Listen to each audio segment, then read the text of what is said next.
चंद्रमस आयतनवान् भवति एवं वेद अपामायतनं वेद आयतनवान् भवति चक्रानिका अपामायतनवान् भवति नक्षत्राणामायतनं वेद आयतनवान् भवति आपो वै नक्षत्राणामायतनवान् भवति एवं वेद अपामायतनं वेद आयतनवान् भवति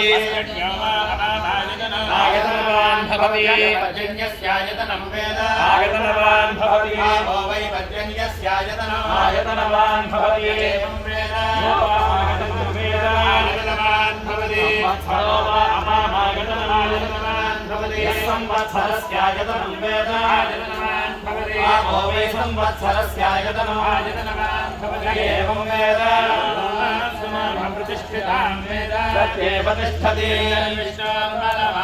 आदित्यं परायणो यद्देवः वेदते मुखे विष्णोर्परमाहुरुच्यते यद्देवः विष्णोरेकमुत्तमाधमाधमाधमाधे चन्द्रवर्णानाधि यः पुराणे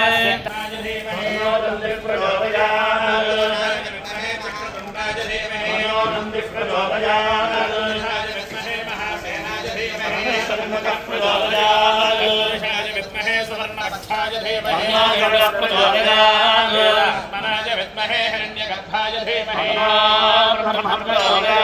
नारायणाय विद्महे वासुदेवाय धीमहि विष्णुः प्रचोदयात् विद्महे तीक्ष्णविश्वाय धीमहि नारसिंहः प्रचोदयात् विद्महे महद्युतिकराय धीमहि आदित्यः प्रचोदयात् नारायणाय विद्महे लालीलाय धीमहि विष्णुः प्रचोदयात् कुबेर देवता कुबेर प्रसादात् मान्यावर्धनमस्तते काले ब्रह्मा देवता ब्राह्मण प्रसादात् राज्ञा सर्वादिशो जयते नो वेदा शतमानं भवति शताय पुरुषस्येन्द्रिये प्रतिष्ठति श्रियकान्ताय कल्याणनदये नदयेर्दिना मंगलं कौशलेन्द्राय महनीय गुणात्मने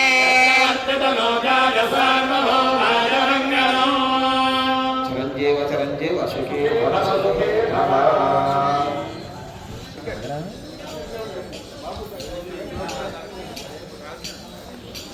నాకు ఒకటి ఇచ్చే ఏదో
पूजितलिङ्गं सुरवनपूजितलिङ्गं सञ्चितपापविनाशकलिङ्गं तत्प्रणमामि सदा शिवलिङ्गं देवगणार्चितसेवितलिङ्गं भावैर्भक्तिभिरेव च लिङ्गं दिनकरकोटिप्रभाकरलिङ्गं तत्प्रणमामि सदा शिवलिङ्गं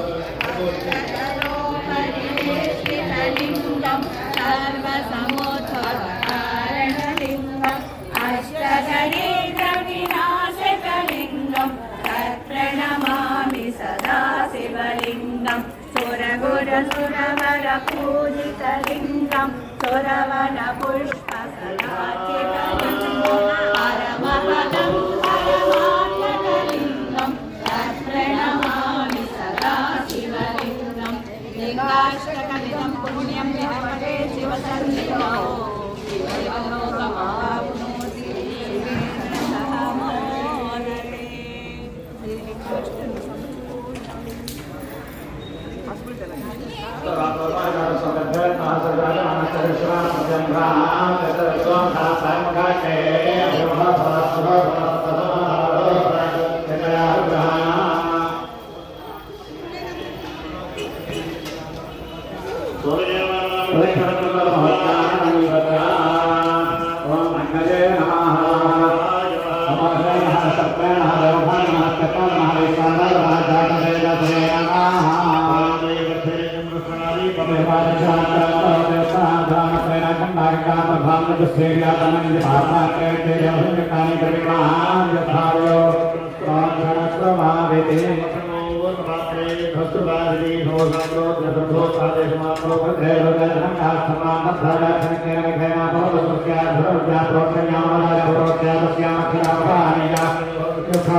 आज्ञस्थारे मादाया आज्ञं निरोध्या आज्ञं निराध्या उदयगोन्नारायण निरोध्या तेष्कधस्रत्या ज्वलतः कुशत्वरेण भोगरण्या देव्या आज्ञे प्रतिफले कृत्या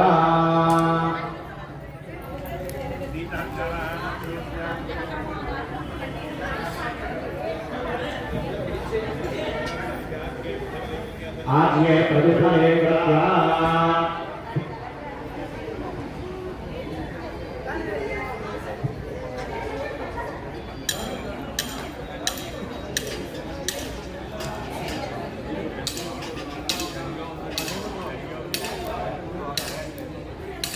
आज्ञे हरियुज्ञा वेदभागे गुणमंगलाया सर्वदृश्या आज्ञे प्रास्या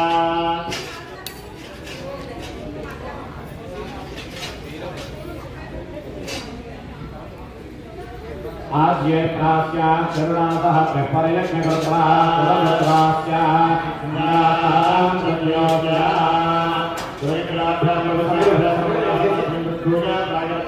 निपातागे समाप्ति पवित्रग्रन्थं मिश्रस्य प्रक्षाल्य पवित्रग्रन्थं मिश्रस्य प्रक्षाल्य प्रक्षाल्य आगे प्रास्या भक्ते देवलोके सुषमा भक्तोपद्रव्या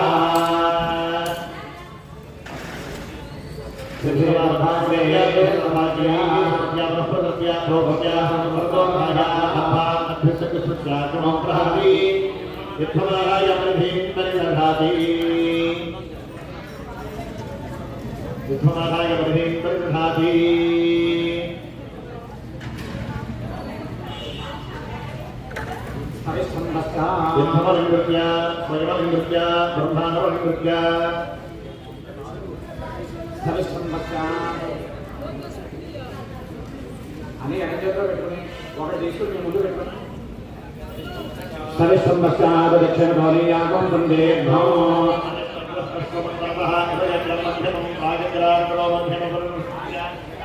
यस्माद् आधारभिधावादघाति अग्निं परिषज्जति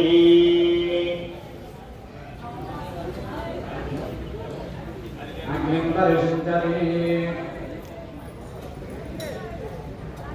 अधिदेव मन्यस्वा अनुदेव मन्यस्वा सुदेव मन्यस्वा एव सर्वः प्रसुवा सुरेण यत्मभिकार्या वेण ममभिकार्या ममभिकार्या प्रधानमानवरे महादेवाज्ञानादेशा अस्मिन्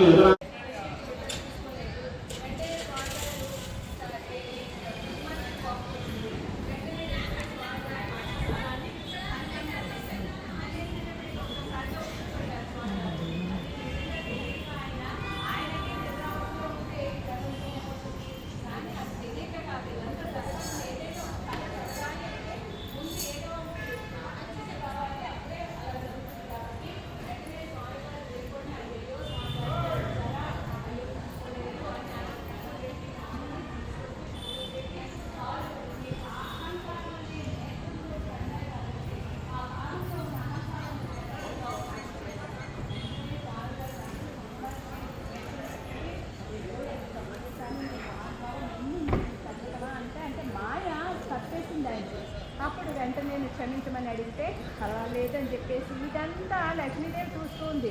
చూస్తూ ఇదేంటి నా వక్షస్థలమైనటువంటి వక్షస్థలాన్ని తంటే నన్ను అవమానించినట్టు అది ఆయన కోపడకుండా ఏమి చేయకుండా ఆయన గౌరవిస్తున్నారంటే అనేసి ఆవిడ కోపం వచ్చింది. భూలోకానికి వచ్చేసి ఒక తోటకి పర్ణశాల వేసుకొని గోదావరి తీరంలో చక్కగా అక్కడ పర్ణశాల వేసుకొని కూర్చుంది.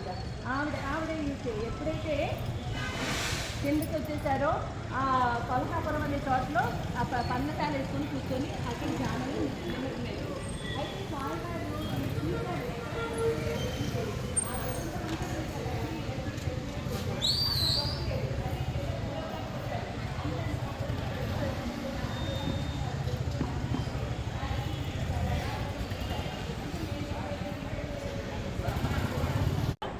బ్రహ్మేమో దూడ కింద మారి ఈ చోళగాల దగ్గరికి వస్తారు. ఈ చోళగాల దగ్గరికి వచ్చి ఈ ఆవు దూడని చెప్పేసి అమ్మేస్తారు. అమ్మేసిన తర్వాత వీళ్ళు వెళ్ళిపోతారు. అయితే ఈ చోళగాజు ఏం చేస్తాడు, గోవులు కాపరి పిలిచి ఈ గోవులు మేపండి అని చెప్పి పంపిస్తారు. అయితే ఈ గోవులు కాపరి తీసుకెళ్ళి మేపుతుంటే రోజు అన్ని ఆవులు పాలిస్తే కానీ ఈ ఆవు ఇవ్వదు. ఎందుకు ఇవ్వట్లేదు ఈ ఆవు అని చెప్పేసి ఒక రోజు ఏం చేస్తారు, కాపుకారు చూస్తారు. ఎక్కడుంది ఎందుకు పాలు పెట్టలేదని చూసేటప్పటికి ఈ గోవులు కాపరి కాపు నుంచి చూస్తాడు. ఇది కరెక్ట్గా ఆవు వెళ్ళిపోయి ఆ పావు గుట్టలోకి చీరాన్ని వదులుకొని చూశారు. చూసేటప్పటికి వెంటనే కోపం వచ్చేసేసి ఒక బొట్టలు తీసుకొని విసిరేస్తాడు. విసిరేసేటప్పటికి స్వామివారు అయ్యో ఆవుకి ఎక్కడ తగ్గుతుందని కన్నని స్వామివారిని వేయించుకుంటారు. అందుకే స్వామివారికి ఖర్చును పెట్టి వెళ్ళినప్పుడు పెద్ద వాకి ఉంటుంది. ఆ వాకి లోపలికి వెళ్ళినప్పుడు ఆ గొడవను కూడా ఇప్పుడు కనపడదు కాబట్టి అక్కడ చూడండి సార్ తప్పనిసరిగా స్వామివారికి అక్కడ జరిగిన అంటే మనకి ఇందులో ఈ కథలో మొత్తం అంతా కూడా అక్కడ ఏం జరిగిందో అదంతా కలెక్టర్ పెరుగుతున్నట్టు మనం చూడగలుగుతాం. అలాగే అయిపోతుంది. అయితే ఏంటి గట్టంకి బాగా రక్తం వచ్చేస్తుంది. ఈ ఆవు ఏం చేస్తుంది, మళ్ళీ చోట్ల దగ్గరికి వెళ్ళిపోయి రాజ్యంలో స్వామివారి దగ్గర అంతా కూడా కూర్చుంటారు. సభ ఉంటుంది. ఈ ఆవు వెళ్ళి ఏడుస్తూ కూర్చుంటుంది. అదేంటి ఆవు ఏడవడం ఏంటి, ఇదేదో అరిష్టం అని చెప్పేసి